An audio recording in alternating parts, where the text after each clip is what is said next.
Kata bijak mengatakan, seringkali kita tidak sadar bahwa sistem pendidikan sekarang ini hanya menciptakan orang-orang cerdik dan pintar, tapi tidak bijaksana. Bila kita dihadapkan untuk memilih satu dari 3 pilihan antara cerdik, pintar, dan cerdas, lalu kita mau memilih yang bagaimana?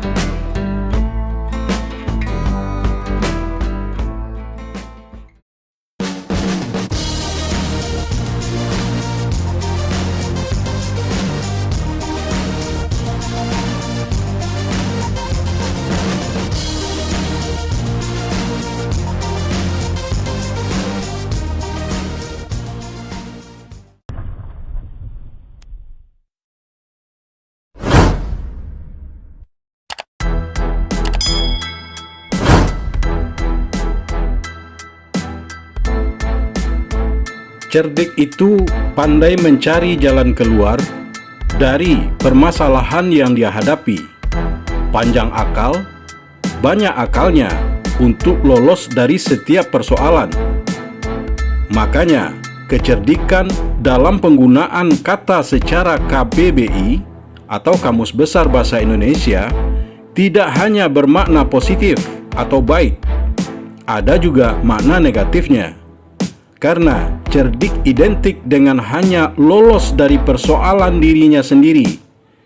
Ya, contohnya Abu Nawas atau cerita si kancil. Panjang akal, banyak trik dan intrik, cepat mengerti situasi dan mencari pemecahan persoalan. Licin, bahkan banyak tipu muslihatnya. Dalam kecerdikan masih terselip unsur-unsur yang menguntungkan dirinya sendiri, bahkan dengan cara-cara licin dan licik sekalipun.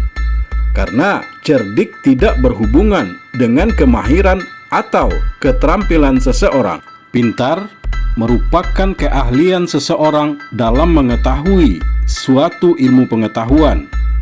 Pandai dan selalu bergelut dengan dunia ilmu pengetahuan serta dikaitkan dengan pencapaiannya pada prestasi akademik. Orang pintar mampu mencerna persoalan yang mereka hadapi sesuai dengan disiplin ilmu yang mereka miliki. Seperti orang eksak akan menguasai ilmu-ilmu eksaktanya.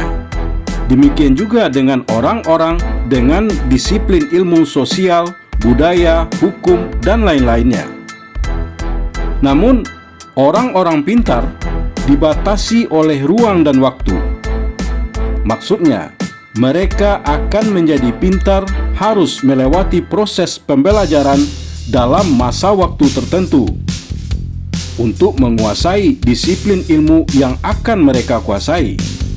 Dan seorang yang berilmu sosial, budaya, eksak, hukum, filsafat, dan lain-lain akan menguasai disiplin ilmu lain selain dari apa yang mereka pelajari, sehingga nanti kepintaran itu juga akan memiliki tingkatan-tingkatannya. Ada yang disebut master, ada yang disebut expert, sesuai jenjang pendidikan yang mereka tempuh. Intinya, orang pintar terpaku pada ilmu dan teori-teori yang mereka kuasai. Semua orang berpotensi menjadi pintar asal mau giat dan disiplin belajar di bangku akademik. Berbeda dengan orang cerdas. Mereka tidak dibatasi ruang dan waktu serta proses pembelajaran akademik. Kecerdasan biasanya faktor bawaan lahir atau keturunan, latihan, dan tepatnya karunia terbesar dari Sang Maha Pencipta. Karena tanpa diajarkan secara akademik, orang cerdas terbiasa berpola pikir kreatif, berimprovisasi, dan imajinatif. Sehingga mereka yang cerdas akan mudah, cepat mengerti, memahami setiap persoalan yang mereka hadapi, dan menangkap maksud dari suatu situasi, kondisi, suatu keadaan. Menurut arti kamus, cerdas itu bermakna tajam pikiran. Sesuai dengan bahasan kita sebelumnya, orang cerdas memiliki senjata andalan yang tidak dimiliki oleh orang cerdik maupun pintar, yaitu logika berpikir.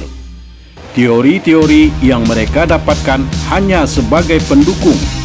Jadi, jangan heran ketika orang cerdas berdebat, beropini, bahkan berargumen, tidak monoton menggunakan teori dari suatu bidang ilmu saja.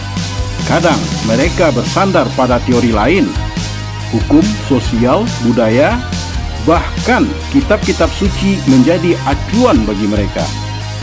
Orang cerdas lebih santai, namun bukan berarti mereka lengah ataupun lalai. Mereka bisa dengan mudah menempatkan semua persoalan pada porsinya masing-masing, karena cara berpikir mereka fleksibel, tapi tetap kritis.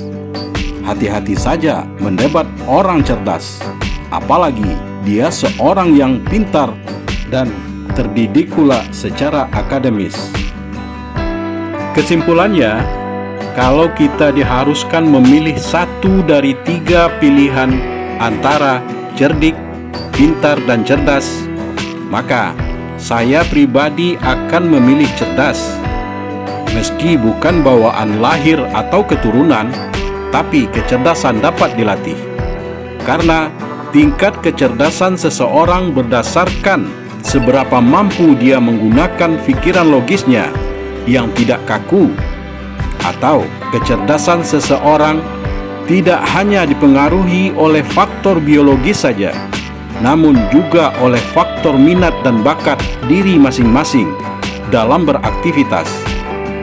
Kematangan dia berpikir, kebebasan dia berekspresi dan berimajinasi, serta lingkungan keseharian yang dia temui, baik sosial maupun alam, yang akan membentuk perkembangan cara berpikir itu sendiri.